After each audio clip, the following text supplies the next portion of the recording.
Aspazomai. Welcome to the Optimus Maximus podcast. I have something really special for all of you Giamore listening today. Many of you may have already gotten word that the legions were successful in crushing the revolt in Judea. However, I have procured some very exclusive interviews from all of the parties involved, including a chat with the leader of the Yiddish revolt, Simon Bar Kokhba, mere moments before the fortress in Batar was stormed, which, you should know by now, led to his death. In addition, I spoke with former consular Tinius Rufus and Emperor Hadrian himself on the matter. We will begin with former consular Rufus, then on to Kokhba, and finish with Basilius Hadrian. Enjoy, Fratores. Yaces, Rufus. Yaces.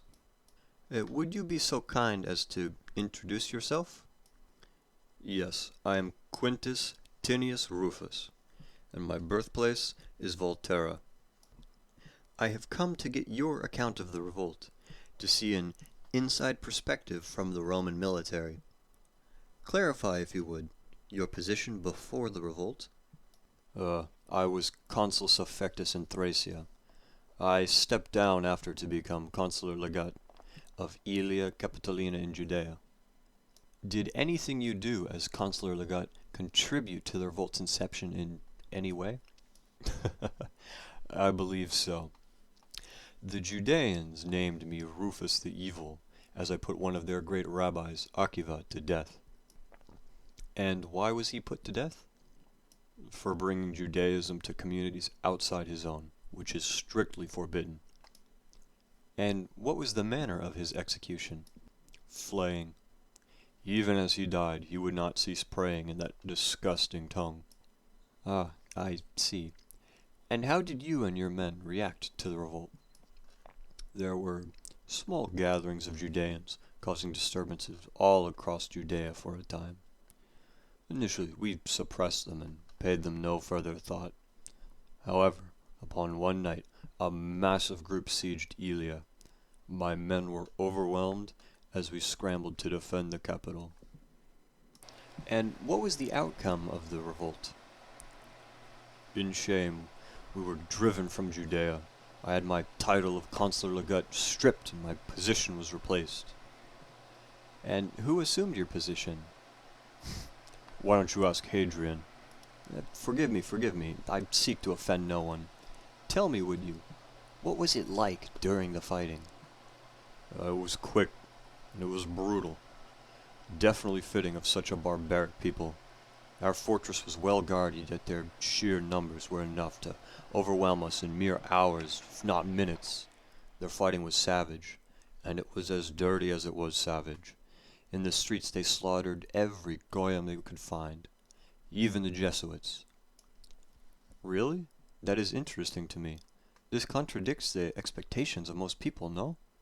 Were the Jesuits and the Jews not in alliance? No, no. They would not side with the people who killed their Messiah.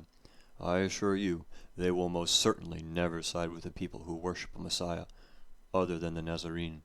Ah, I understand now. That is all the questions I have for you. Adio. Adio. Dearest listeners, I must preface this next interview with some context. Under the cover of night and through some persuasion, I was able to be granted access to the fortress in Batar.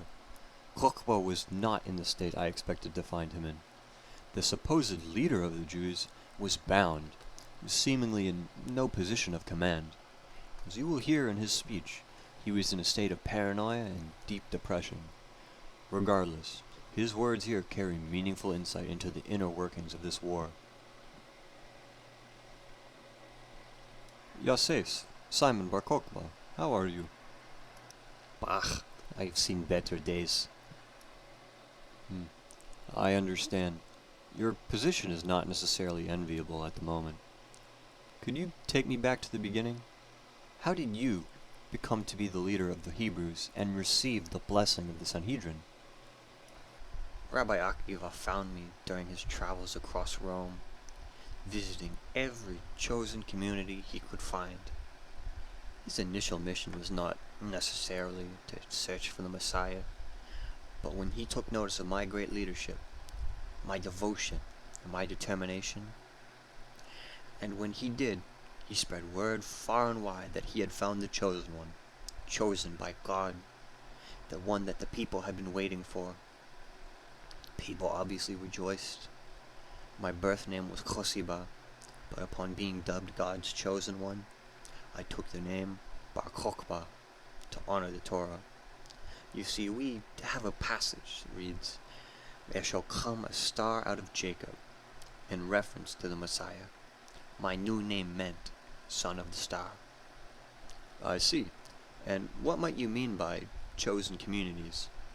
I refer to Jewish towns, villages. I see. And what would you say warranted this uprising against the Roman authority? Everything. The desecration of our temple and our land. They erected a Roman capital right near our temple, placed a bust of the pig Hadrian by the temple's entrance. It was completely unforgivable. After centuries of persecution and hatred, we could not let such an insult go unpunished. There is only so much a people can endure, I tell you. They have destroyed our temple in the past, but now they wish to desecrate the new one that we build now? Pfft. And they feel they can call us blood drinkers and monsters. They're great thinkers, historians, philosophers. They produce nothing but unfounded slander and libel against my noble people. Even after allowing us to have our own land and mind our own business, they still feel they can stick their nose and claim authority. One day, I tell you, one day the Romans will know defeat. And what was your strategy? We used cave systems, hideouts, quickly carry information from one part of Judea to another. We started our assault by luring legions with small rebellions, disturbances to get attention. We would lead them into greater populated, highly hostile areas where we would overwhelm them with our sheer numbers. And this initial assault was successful, correct? The records say you were able to repel all the Roman forces inhabiting Judea. It was indeed.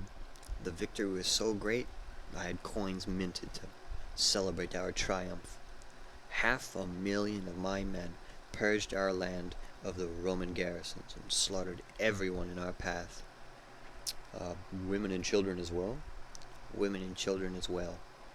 I see. And what are the Jesuits? Pigs. They could not accept that I am indeed the Messiah chosen by God. They cling to the memory of their dead Nazarene. They died by my hand, just as the legions did. And how did you and your men end up here in Batar? How did your initial victory turn into such a massacre? Our victory garnered enough attention for the pig Hadrian to lead many legions into Judea in an attempt to overwhelm us. Many of my loyal commanders were lost. We retreated here near the river and fortified our camp. It is not an ideal last stand, but it is what we have to cling to. I see you have found little relief in this fortress, as you are manacled, and your men speak ill of you. My men have all turned against me. They desecrate my legacy, dub me Kokhba, son of the lie. Even the Sanhedrin, while in hiding, have renounced their blessing. Do they really believe God has rejected me? Why did they betray you after being so devout in their loyalty to you? You, on your own, assembled 500,000 loyal troops when you had little prior experience. What brought about this great change of heart in your men? Oh, my scheming uncle, Rabbi Eleazar, was hiding information from me, important military secrets. I knew he knew about the Roman plans. I could tell. I could tell by his walk, his talk. I could see it in his eyes. I killed him for his treason. But alas, my men couldn't bear to believe me. Their loyalty dried up almost instantly. The betrayal still burns my heart. Am I the only man to see the truth?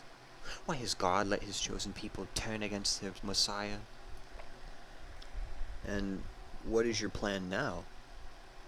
Now there is no plan. The legion shall arrive eventually, and our fortress cannot hold for long. Is this the plan of God? Why does he allow such a cruel fate to fall upon his people? I see. I fear I must bid you goodbye now. Thank you for your insight here tonight.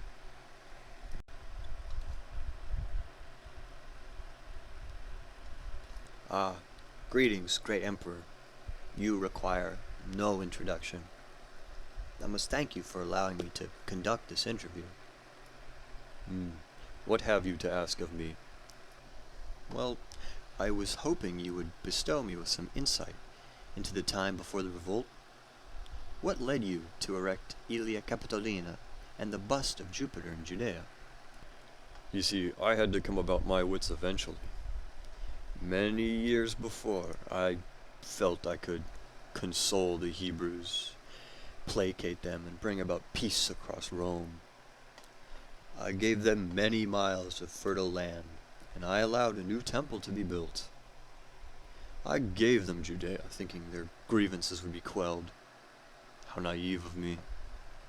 I had Elia built to keep careful watch over the shifty acts of the Judeans, to never let them forget who has the authority. And what brought about this change of heart in you? Surely you have come to some great realizations. I was fortunate enough to come across the works of the great Appian. I'm sure you know his literature. He is a favorite of mine. He was the one who opened my eyes to the treachery of their people. And would you be kind enough as to clarify this treachery you mention? Ah, indeed. Let me tell you this.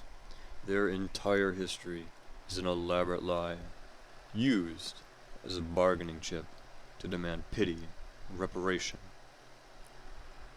Their actions are barbaric, they are vile. They have not the gall to engage in worship outdoors. Have you visited their towns, you would see that instead they practice their sick acts in their enclosed temples. I ask you, what practice must only be engaged in hiding, except for a secretive, depraved one? Everything we hold dear, they despise and pervert. Everything we hold in disdain, they embrace. There is no world where Judeans and Romans can coexist. Are you familiar with Appian's blood libel? Should be. He eloquently exposes and thoroughly deconstructs their wicked taste for blood. As abhorrent as circumcision may be, they manage to pervert it further. I know, it's hard to believe it to be so. They drink the blood straight from the infant's wounds. They capture Greeks for their ritual sacrifices, and gorge themselves on their victims. As my greatest historian Tacitus will tell you, the Jews are an existential threat to the good name of the Roman Empire. I must emphasize this. It bears repeating. There will be no coexistence and no future between us. I see. Is Appian's work popular? Absolutely. I am surprised you not already know this. His work is very influential, all across Rome. I find his mind works the same as my own. His reason alone speaks volumes to me. And what was your initial reaction to the revolt when it first came about? I sent a couple more legions, thinking that would be enough to quell this Yiddish surge. And what came of these legions? They failed me, and subsequently I had to lead nearly a third of my army into Judea to slaughter the rebels. I've heard word that one of these legions was completely wiped out by the Judeans. Is this true? It is. It is true, unfortunately. A mockery. A right mockery. They brought great shame upon the history of my army. We will speak of this no longer. Yes, Basilius. Whatever you wish. On the other hand, your campaign was very successful. Yes, I had to dirty my own hands to get the job done. And what of the aftermath? 580,000 Jews slaughtered, and 1,035 towns and villages razed, burned to the ground, without second thought. I wiped the name Judea off the map, proclaimed it to be Syria, Palestina, as you know it now. When I took Batar, my men presented me with the head of their proclaimed Jewish savior. And did your men take any prisoners? Many. We are not so savage as to kill women and children, unlike them, who have no qualms with such actions. And did you give quarter to those captured? Absolutely not. Slavery is the only career fit for such a people. They deserve no respect, and they deserve no pity. And what new legislature and action did you take after the war? Their holy scrolls were burned, their icons and treasures raped. Any and all Jews are forever barred from entering Judea under any circumstances, Jewish Christians included. The practice of their religion, Torah law, will be outlawed as long as I am emperor. I can assure you of that. Even the Hebrew calendar shall be wiped from this earth. I congratulate your victory, great emperor. On a different note, I must inquire, what is your perception of the Christians in Judea? They are no less of beasts than the Hebrews. However, I find it humorous that the Hebrews turned against their Jesuit neighbors so easily. Such a sick, perverted people would have adopted any reason at all to slay non-devout Jews. I have found that Rufus shared a similar understanding of the current Jewish-Christian relationship as it is now.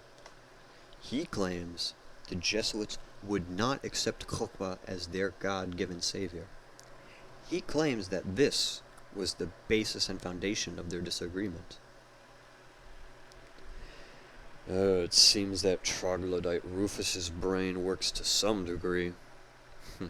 That fool only brought great shame to the name of the Roman army.